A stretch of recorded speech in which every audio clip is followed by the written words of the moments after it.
So I'm Megan Duncan. I'm a postdoctoral associate at the Geophysical Lab of the Carnegie Institution at Washington. I am an experimental petrologist, so using experiments to study how rocks form or processes that happen inside planets. Specifically, I'm trying to answer at what temperature and pressure does Mars melt? More generally, this will help answer the question of Mars's thermal history, so the evolution of the planet as a whole. This is one piece in the larger puzzle of Mars.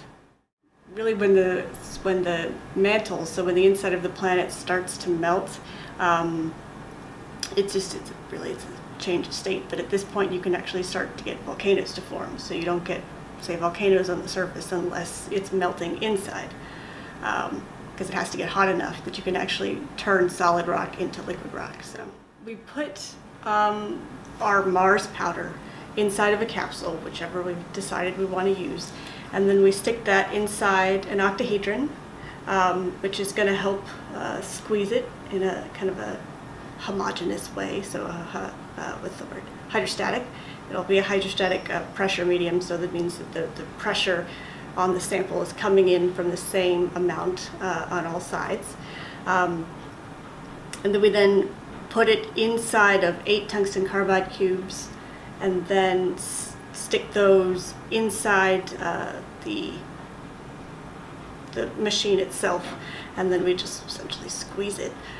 We just pump oil into a reservoir, and all we do is just squeeze the heck out of it, and then we can run a current through it as well. So we have in our case, we're using a rhenium heater, so essentially we use resistance heating, so we can run a current through the whole system, and the rhenium on the inside will heat up at a very particular point, and where the sample is, hopefully, and will give us our temperature that we're targeting, that we're measuring actually with some thermocouple wires that kind of stick out the side of the octahedron.